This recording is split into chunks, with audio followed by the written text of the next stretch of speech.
목사님이 설교 가운데 이렇게 설교를 하셨어요. 하나님은 인간에게 구원을 주시기 위해 이 세상에 오셨습니다.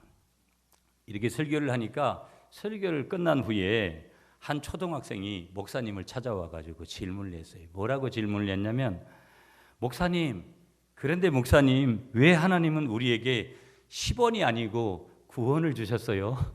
이렇게 질문을 하는 거예요. 목사님이 속으로 헐 했어요. 맹랑한 놈.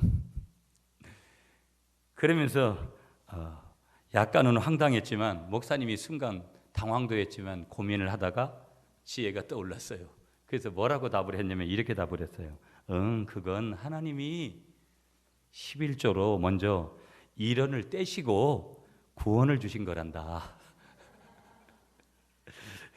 그렇게 답을 했다라는 거예요.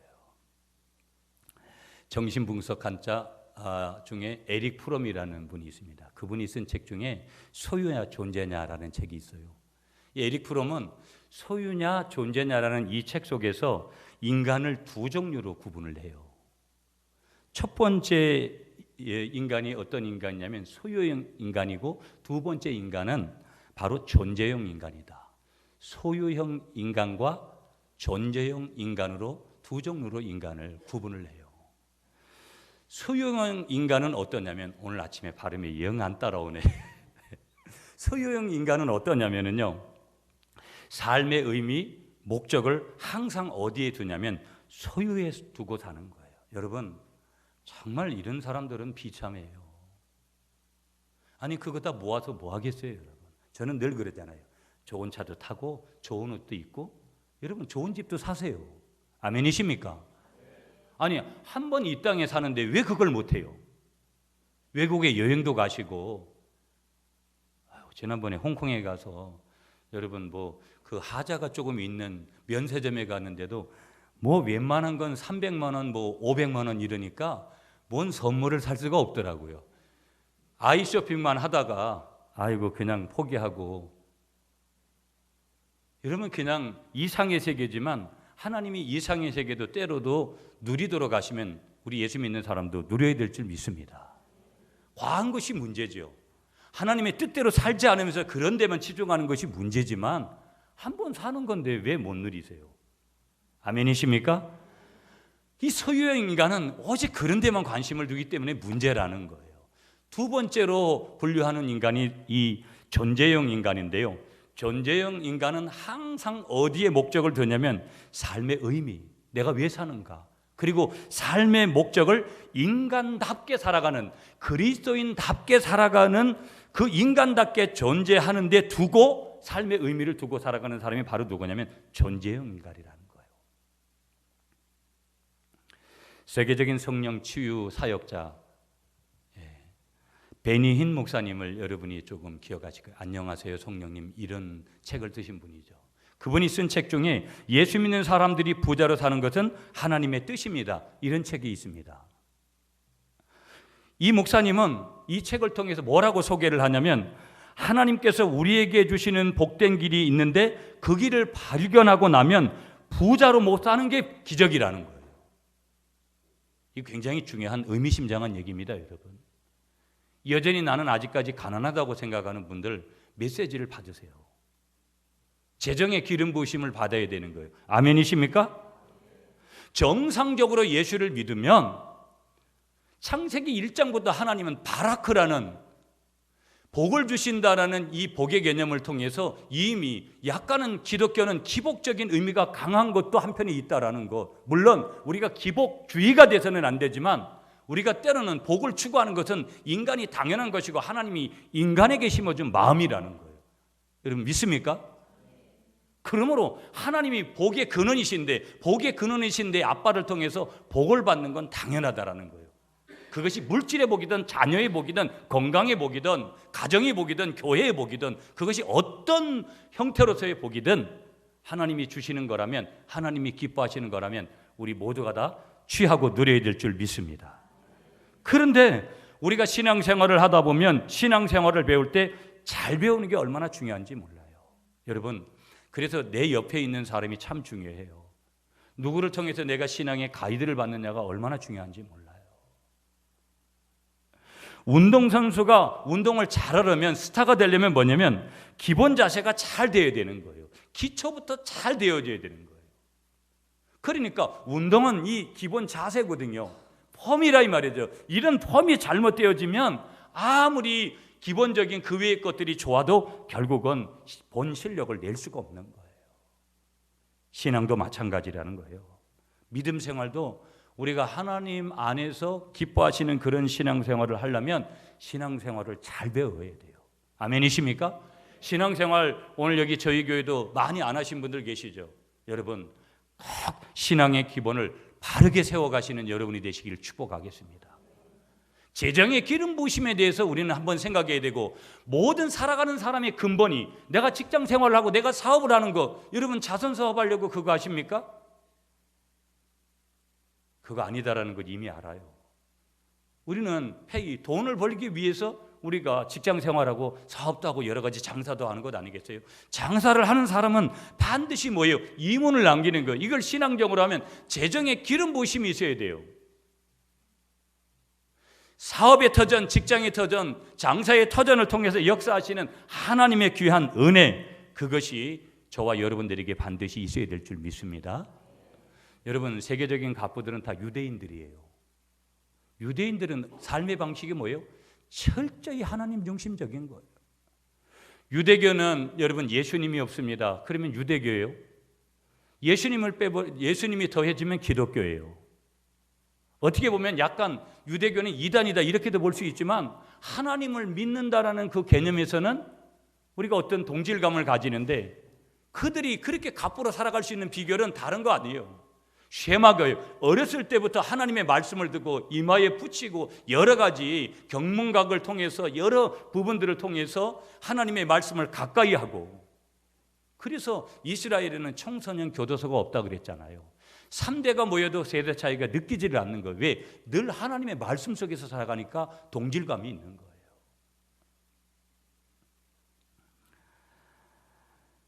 봄 렐링턴이라는 한 군목이 있었습니다. 이 군목이 어느 날 11조에 대해서 설교를 했어요. 그 말씀을 통해서 많은 이제 교인들이 은혜를 받았는데, 집사님 한 분이 강단 앞에 나와서 목사님에게 이렇게 실토를 하는 거예요. 목사님, 저도 오늘부터 11조를 내기로 결심을 했습니다. 저의 결심이 변치 않도록 무릎을 꿇고 기도해 주십시오. 무릎을 꿇고 기도를 해달라는 거예요. 그 얘기를 듣고 있었던 이 군목이었던 목사님이 이렇게 다시 물었습니다. 집사님이 집사 된 지 몇 년이나 됐습니까? 이렇게 물으니까 이 집사님이 이렇게 대답했습니다. 10년 됐습니다, 목사님. 예, 집사 직분을 받은 지 10년 됐다라는 거예요. 그때 이 목사님이 진담 반, 농담 반으로 이 집사님에게 이렇게 얘기를 했어요. 좀 문제네요. 왜냐하면 나를 눈 감고 무릎 꿇고 해서 꼼짝 못하게 해놓고 나의 호주머니를 털려고 하는 거 아닙니까? 집사님은 10년이나 하나님의 호주머니를 털어왔잖아요. 이렇게 얘기를 한 거예요. 여러분에게 주시는 순간의 메시지가 뭡니까? 각기 여러분들에게 주시는 메시지가 다를 거예요.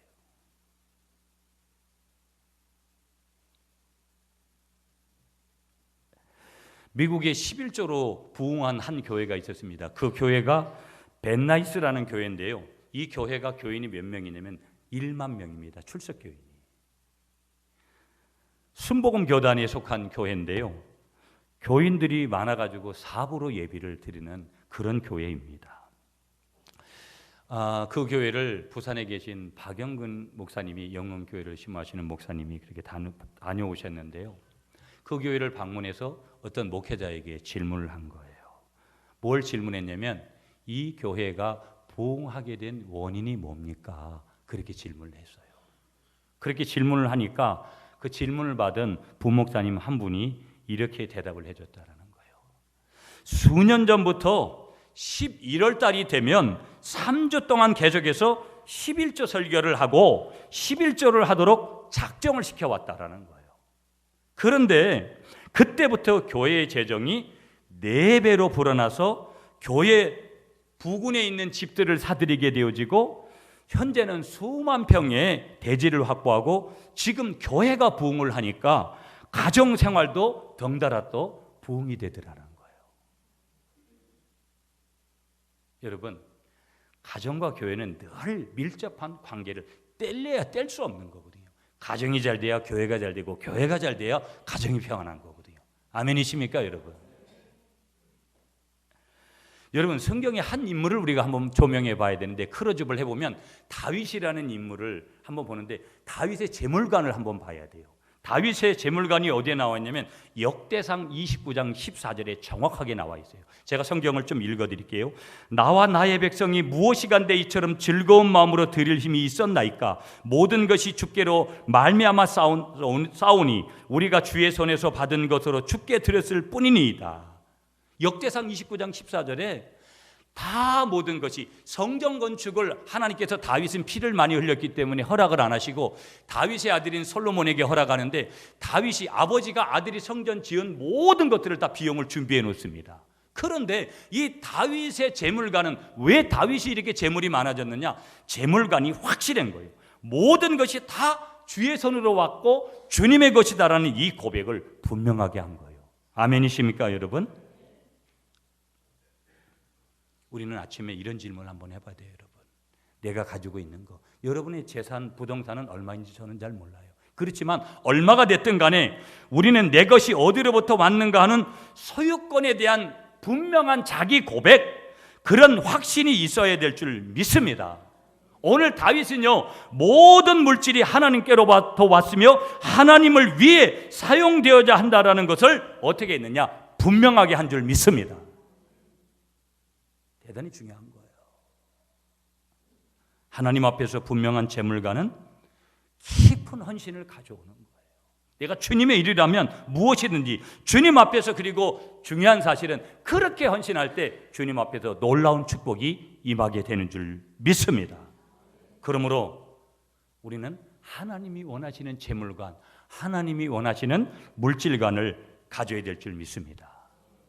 12절 말씀에 역대상 29장 12절이죠. 거기 보면 이런 고백을 해요. 다윗이 부와 기가 주께로 말미암고 또 주는 만유의 주제가 되사 손에 권세와 능력이 있사오니 모든 자를 크게 하심과 강하게 하심이 주의 손에 있나이다. 나는 열심히 살 뿐이에요. 열심히 살았는데 나는 왜 부자가 안 돼요? 그럼 뭘 반증하는 거예요? 부의 근원은, 재정의 기름 부으심은 하나님이 하시는 줄 믿습니다. 아무리 내가 모아도 어느 날 이상한 일을 만나서 전 재산을 탕진할 수도 있는 거예요. 주시는 것도 하나님이시고 지켜주시는 것도 하나님이신 줄 믿습니다. 이게 중요한 거예요. 지켜주심이 있어야 되죠. 몸 아파서 다 날아가고 내 생명까지 거두어가는 일이라면 그게 무슨 의미가 있어요? 많이 번들.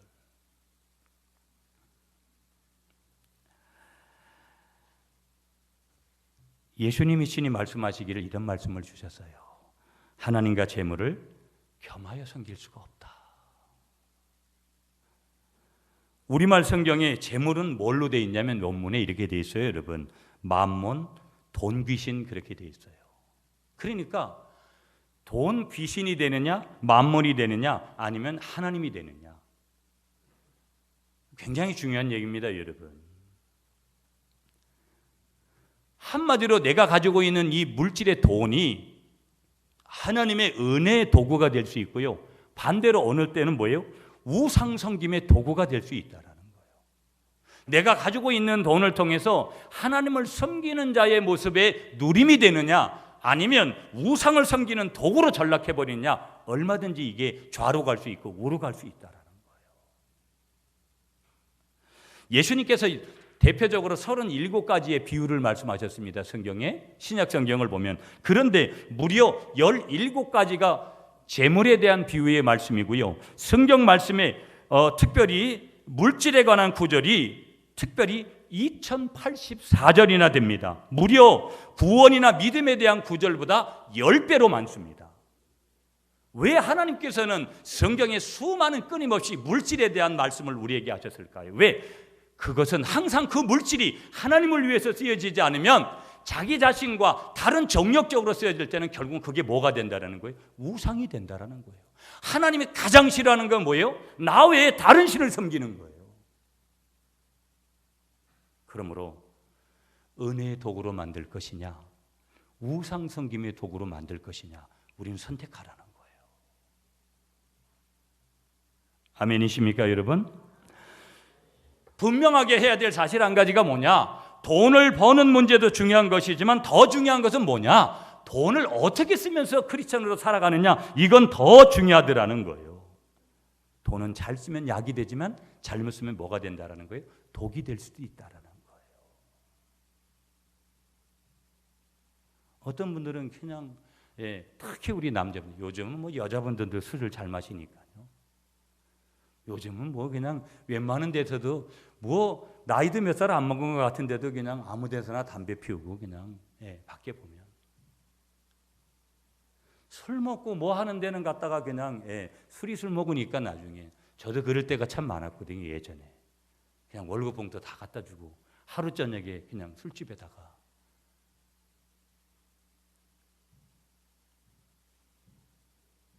그냥 순간에 찰나의 감정으로 그렇게 써버리는 거예요.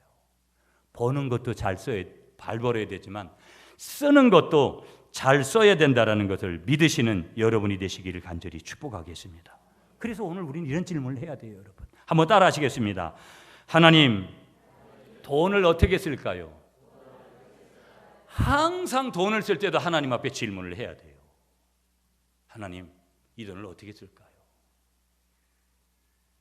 하나님, 이 돈을 어떻게 쓸까요? 물질을 바르게 벌고 바르게 드리고 바르게 사용하는 것은 뭐냐면 영적 전투라는 거예요. 영적 전투. 영적 전투. 내 소속이 어디 있느냐? 주님께서 물으시는 거예요. 내 보물이 있는 곳에 내 마음도 있다.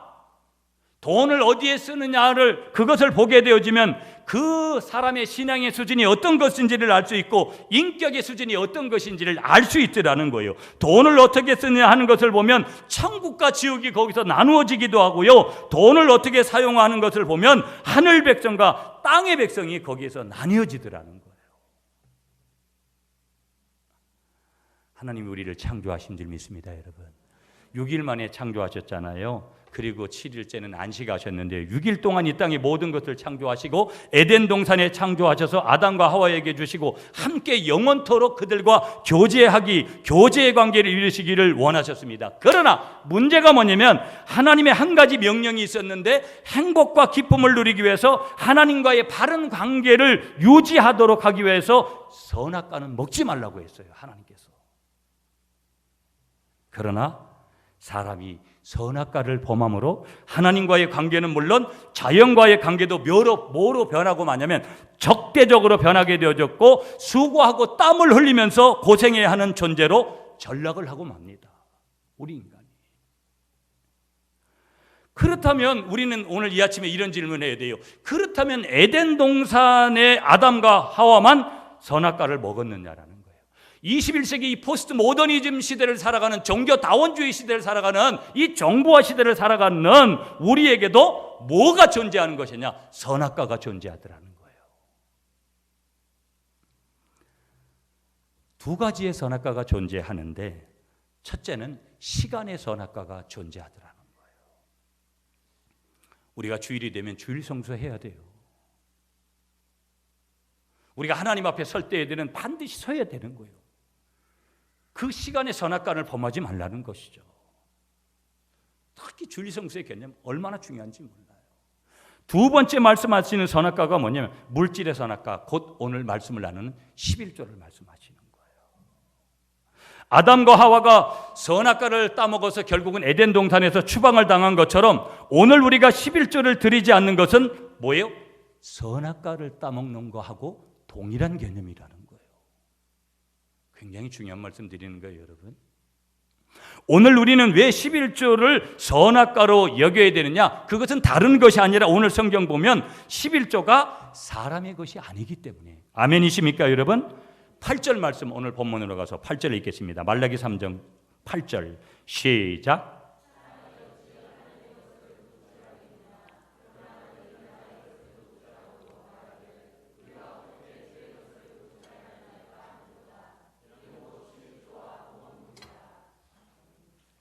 팔절에 나의 것을 도둑질하고도, 여러분 굉장히 기분이 좀 언짢으시죠? 이런 말씀 들으면 나를 도둑 취급하시나 하나님이?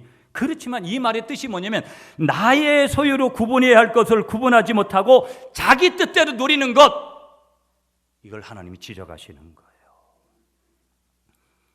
다른 말로 표현하면 내가 너에게 줄 축복의 도구가 11조인데 11조는 축복인데 너는 왜 네 스스로가 넘어져서 그것을 저주로 만드느냐? 하나님이 메시지를 주시는 거예요. 내가 예수 믿기 전에는 내가 예수님 몰랐기 때문에 그런 거 못하는 것이죠.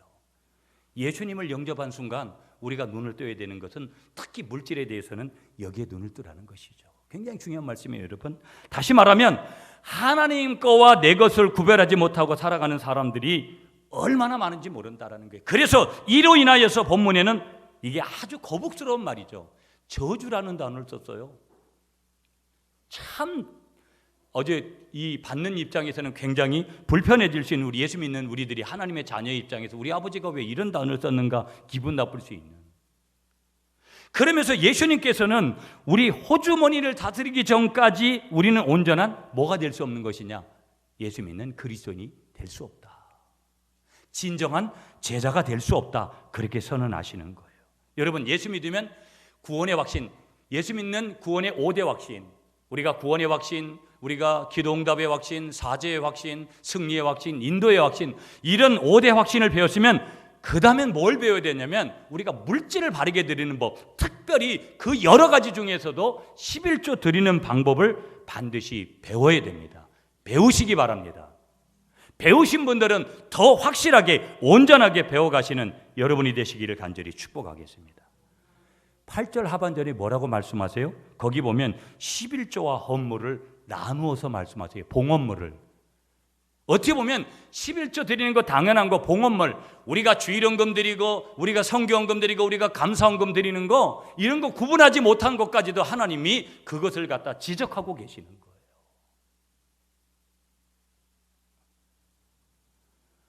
하나님, 내가 예수 믿으면 뭔가 대단히 축복을 주신다고 했는데 왜 축복을 받지 못합니까? 왜 내게 축복을 주시지 않습니까? 우리는 이 축복을 받지 못하는 투정을 부릴 것이 아니라 내가 왜 하나님이 복의 근원이시고 하나님은 복 주시는 분인데 그 물질의 축복도 받지 못하는가에 대한 질문을 해봐야 되는데, 받지 못하는 원인이 어디에 있는지 우리는 분명하게 깨달을 필요가 있더라는 거예요. 여러분의 물질관을 분명하게 다시 한번 세워보시는 여러분이 되시기를 간절히 축복하겠습니다. 분명히 우리가 기억해야 될 한 가지 사실이 뭐냐? 하나님은 오늘 본문의 말씀을 통해서 단지 사람에게 저주하신 것이 아니라 11조를 통하여서 뭘 주시겠다라는 거예요. 축복을 내리시겠다는 뜻을 밝히고 계신 거예요. 이걸 붙들어요. 이게 복음인 거예요. 여러분, 내가 11조 안 하면 저주받는다. 이게 율법입니다. 우리는 율법의 사람이 아니라 복음의 사람인 줄 믿습니다. 어떻게 하면 내가 못하는 것을 하게 할 것이냐, 그렇게 순종해 갈 것이냐, 이걸 붙들어야 되지. 11조 안 하면 저주받는구나, 나는 저주받았구나, 이건 복음이 아니에요. 여러분, 아까 서두에 분명히 밝혔습니다. 못하실 수 있는 거예요. 아직 내가 믿음이 그만큼 되지 않는 분도 있고 환경에 여러 문제가 있고 못하실 수 있는 거라는 거예요. 그러나 못하는 것보다는 하는 게 축복이라는 거예요. 아멘이십니까? 그게 복음이라는 거예요. 내가 주님을 사랑하기 때문에, 내가 주님의 은혜가 크기 때문에 그런 것을 하는 것이지 다른 게 아니라는 거예요. 의무감이 하는 게 아니라는 거예요. 아멘이시죠, 여러분? 아멘이시죠? 우리 한번 따라하겠습니다. 11조를 드리면 축복이고 안 드리면 선악과를 먹는 것이다. 여러분, 웬만하면 선악과를 드시지 마시기 바랍니다. 아멘이시죠? 아멘이시죠? 10절에 하나님이 오주 가졌으면 이런 말씀을, 나를 시험하여. 그러니까 복의 근원이 되신 하나님의 신실하심을 보라는 거예요. 하나님이 너에게 얼마나 신실하신 하나님인지, 하나님이 너를 얼마나 사랑하시는지, 하나님이 너를 얼마나 축복하기를 원하는지. 세상의 사람들은요, 내게 있는 것까지도 뺏어가려고 그래요.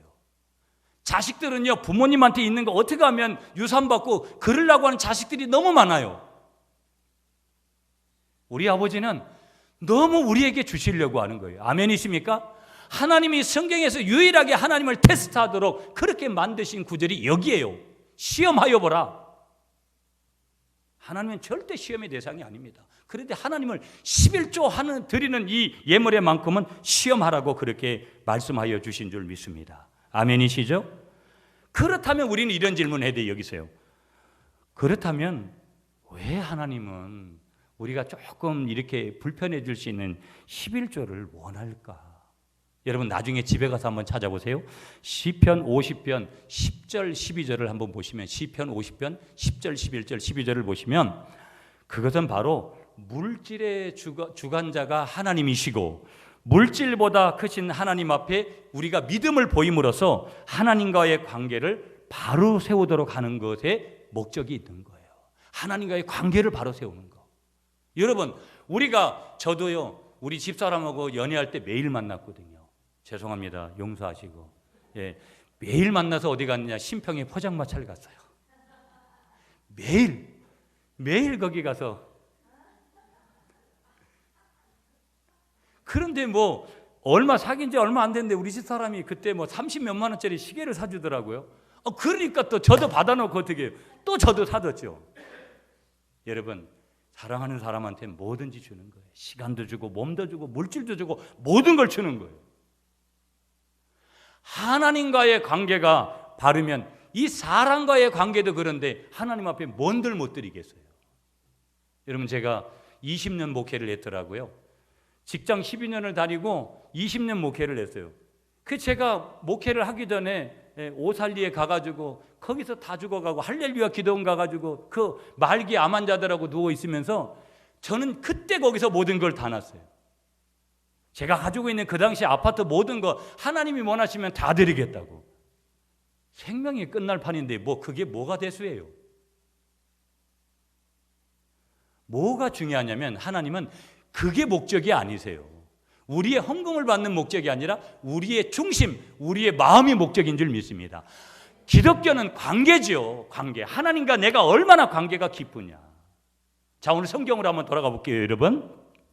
오늘 본문은 구약의 마지막 책 말라기서예요. 오늘 본문을 살펴보면 포로에서 돌아온 고레스 왕의 도움으로 이스라엘 백성들은요, 성전을 건축하게 되어졌습니다. 그리고 성전이 완공되어졌습니다. 이스라엘 백성들은요, 생각하기를 이렇게 생각했어요. 이제 성전 건축만 끝나면 자동적으로 그리고 요술같이 하늘 축복이 임할 것이다. 하나님의 축복이 임할 것이다. 그래서 어떻게 했냐면요, 축복이 올 거니까 그냥 예배도 게을리하게 드리고 감사도 게을리하게 드리고 하나님의 임재가 없는 영적이지 못한 그런 형식적인 그런 예배를 드리는 거예요. 그래서 말라기서 1장을 여러분이 살펴보시면 감사 생활이 없는 이스라엘 백성들을 하나님께서 막 책망하시는 거예요. 눈먼 것, 병든 것, 찌든 것, 그리고 가져와서 너희들이 나를 예배하려고 하느냐 막 책망하시면서 지도자들의 방만한 것들, 정치 지도자들, 종교 지도자들, 제사장들 얼굴에 하나님께서 뭐라고 선포하시면 니들 얼굴에다 그냥 똥칠을 해버리겠다고 얼마나 하나님이 화가 나시면 그렇게 선언을 하시는 거예요. 그리고 이 말라기서 3장의 문을 열면서 그런 그들에게 하나님은 그냥 버려두시면 그건 율법이가 아니잖아요. 복음이 아니잖아요. 하나님 사랑이 아니잖아요. 그들을 향해서 오늘 우리가 7절 시작하는 3장 본문에서도 시작을 하면서 계속 그들에게 돌아오라 돌아오라 돌아오라 그렇게 말씀을 주시는 거예요. 하나님의 외침, 하나님의 부르짖음. 영적인 침체에 빠져있는 이 이스라엘 백성들을 향해서 하나님께서 영적인 지도자를 향실한 이스라엘 지도자를 향해서 경제 파탄에 빠져있는 전 이스라엘 향해서 하나님께서 말씀하시는 메시지가 뭐냐? 돌아오라, 돌아오라. 여러분, 우리도 타락할 수 있고 죄 지을 수 있는 거예요. 목회자가 하다가 목회를 잘못할 수 있는 거예요. 그러면 뭐 해야 되는 거예요? 돌아와야 되는 거예요. 신앙은 때로는 유턴을 잘해야 되는 거예요. 이게 뭐예요? 깨달음의 은혜인 거예요. 아멘이십니까, 여러분? 그냥 고집대로 가다 하면 나중에 하나님이 지근지근 밟으신다고요. 자, 오늘 본문 7절을 읽겠습니다. 여러분 빨리 따라와 주세요. 7절 시작.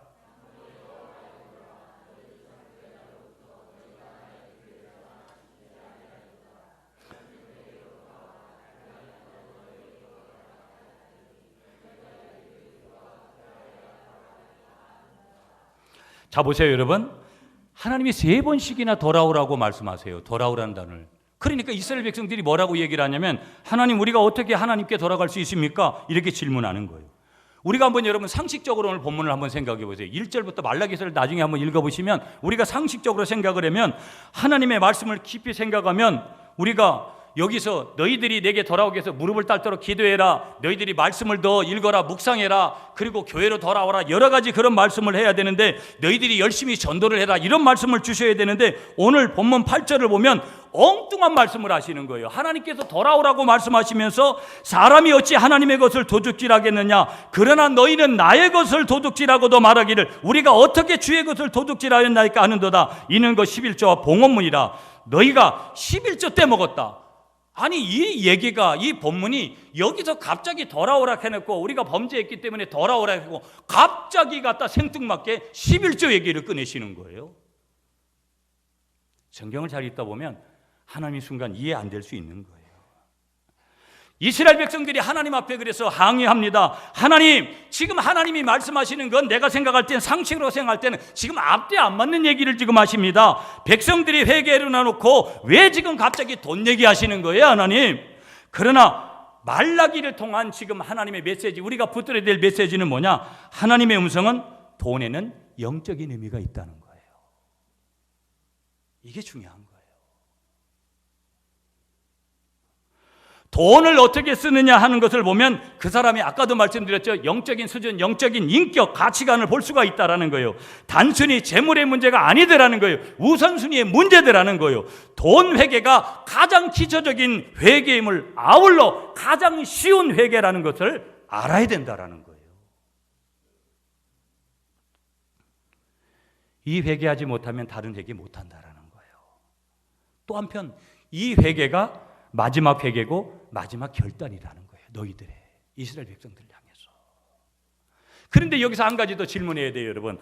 그런데 왜 하나님께서 그냥 11조 떼어 먹었다, 그렇게 하지 않고 도적질했다고 말씀하시는가? 여기 메시지 한 가지는 뭐냐면, 너 물질의 주인이 누구냐, 이거 물으시는 거예요. 너 지금 가지고 있는 거 그거 누가 주인이냐, 그거 물으시는 거라는 거예요. 내 시간의 주인이 누군지를 아느냐, 내 직업의 주인이 누군지를 아느냐, 내 사업의 주인이 누군지를 아느냐, 너 생명의 주인이 누군지를 아느냐, 너희 나라와 너희 교회와 우주 삼라만상의 모든 주인이 누구인 줄을 아느냐?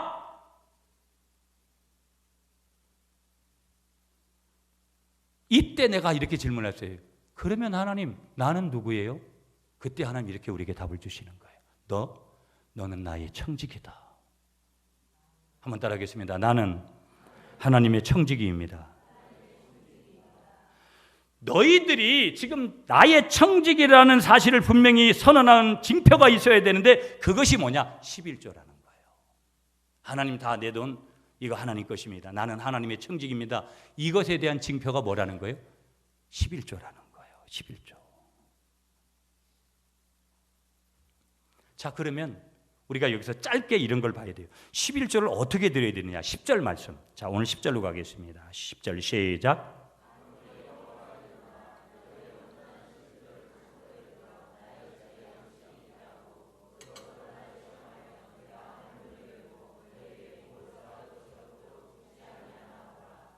아멘. 11절 첫 번째 어떻게 드리느냐? 10절 말씀에 한번 따라하겠습니다. 10분의 1을 온전히 드려야 됩니다. 아멘이십니까?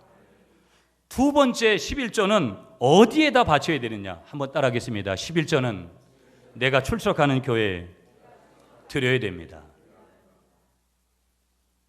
그러면서 여기서 한 가지 여러분이 기억하셔야 될 것이 뭐냐면, 11조는 반드시 무명으로 하지 말고 유명으로 해야 됩니다. 여러분, 많은 목사님들이 가르치기를, 많은 분들이 무명으로 하면 뭘 좋아하는 줄 그렇게 생각을 해요. 하나님만 아시면 되지, 하나님만 아시면 되지. 어떤 분은 11조를 무명으로 하는 것을 대단히 공로로 생각하는 분들이 있는데 아니라는 거예요. 잘 기억하셔야 돼요, 여러분. 뭐냐면 사랑은 숨기는 거예요. 내가 누구를 사랑해줬다 숨기는 거예요. 사랑은 숨기고 사랑만 숨기는 것이 아니라 구제하는 것도, 남을 도와주는 것도 숨기는 거예요. 그러나 믿음은 뭐냐면 선포하고 선언하는 것인 줄 믿습니다.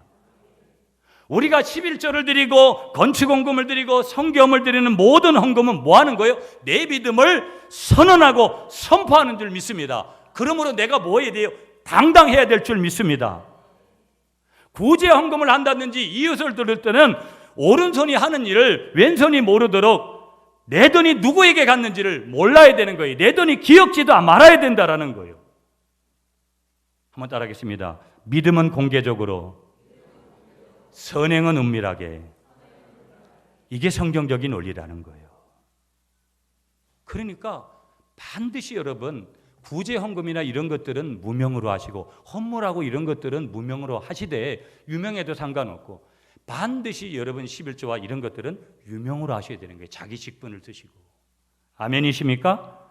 자, 그러면 마지막으로 우리가 하나 붙들어야 돼요. 그러면 참 좀 부정적인 접근인데 11조 안 하면 어떻게 되느냐? 그걸 말씀하세요. 오늘 본문 9절입니다. 9절 말씀 시작.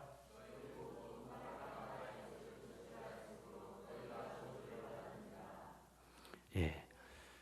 이 저주라는 단어에 대해서 여러분 그러면 여기서 끝장난 거냐?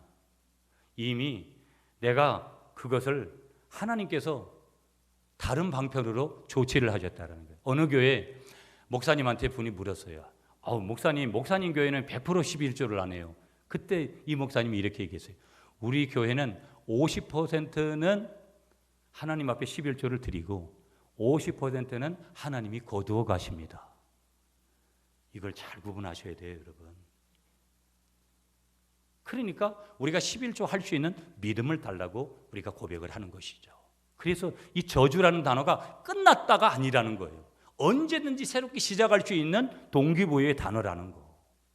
그리고 눈을 떠야 되고 깨달음을 우리가 믿음의 눈으로 봐야 된다는 거. 그러면서 우리가 11조의 축복을 몇 가지로 말씀하세요. 결론적으로 요거 말씀하면서 말씀을 맺겠습니다. 여러분 10절 말씀 아까 읽었으니까 한번 따라하겠습니다. 11조 하면 하늘문이 열립니다. 여러분 히브리어 단어 보니까 원문 보니까 아름보트 하샤마임이라는 단어를 썼어요. 아름보트 하샤마임. 이 무슨 얘기냐면 하늘의 창문들을 여시겠다라는 거예요. 여러분 그러니까 하늘에는 창문이 하나가 아니라 창문이 있는 모든 창문들은 다 열어버리시겠다는 거예요. 열고 뭘 주시겠다라는 거예요? 나에게 복을 주시겠다라는 거예요. 이게 11조라는 거예요. 여러분 이제 남아메리카의 어떤 나라는요, 어떤 교회는 천정에서 보석이 떨어지는 약간 신비적인 얘기입니다, 여러분. 그러나 이게 실제 이루어지는 겁니다. 그래서 머리에서 보석이 이렇게 막 떨어져가지고 머리 위에 화장실 가가지고 머리를 긁으면은 실제 다이아몬드 이런 것들이 떨어진다라는 거예요. 무슨 얘기를 제가 오늘 드리려고 하는지 아세요? 하나님이 내가 지금 이렇게 찌질이 직장 다녀가서 어떻게 복을 받겠나? 그거는 내 생각이라는 거예요. 하나님이 하늘문을 여시면 반드시 내 생각이 아니라 하나님의 방법대로 축복을 주시는 줄 믿습니다. 아멘이시죠? 11절을 읽겠습니다. 여러분 11절 시작.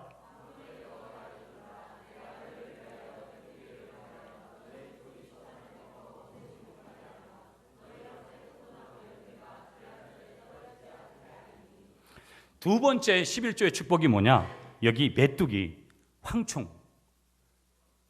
그러니까 이 중근동 지방의 농부들이 가장 두려워하는 대상이 뭐냐면 메뚜기 떼의 위협. 메뚜기가 와가지고 그냥 완전 농산물을 확 그냥 황폐화시켜 버리니까요. 이런 것들을 금하여 주신다라는 거예요. 11절 하반절의 세 번째, 한번 여러분 두 번째 걸 따라하세요. 황충을, 메뚜기를 금하여 주십니다. 세 번째 한번 따라하세요. 기한 전에 떨어지지 않게 해주십니다. 여러분 아기를 잉태했습니다. 기한 전에 조산해 보세요. 그런 거 막아주시겠다라는 거예요. 12절 마지막 이제 끝내겠습니다. 12절 시작.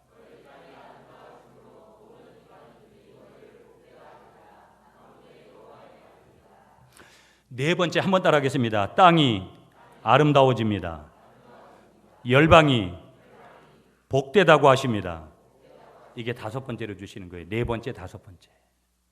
자, 시간이 없기 때문에 여기서 이제 말씀을 맺을게요. 여러분 잘 들으세요. 아직 11조 생활 못 하시는 분들 부담이 돼서는 곤란해요. 거룩한 부담감만 가지세요.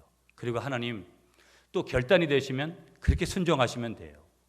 그렇게 하시다 보면 그것이 축복의 통로라는 거예요. 제 얘기가 아닙니다, 여러분. 하나님의 말씀으로 받으세요. 아멘이십니까? 이 예화를 들으면서 말씀 맺을게요. 세계 36개국에 96개의 교회를 세운 데이그룹의 최의승이라는 장로님 계세요. 지금도 생존해 계십니다. 그는 죽게 하듯 하라는 그의 책에서 이렇게 고백을 합니다. 나의 성공의 비결은 11조와 헌금이었습니다. 여러분, 절대 11조는 저주가 아닙니다. 절대 11조는 나를 향한 하나님의 축복입니다. 하나님, 내가 이제부터 11조 생활할 수 있게 해주세요. 그렇게 결단하시면서 순종하고 가실 때 하나님이 하늘문을 열고 주시는 귀한 축복이 여러분에게 임하시길 간절히 축복하겠습니다.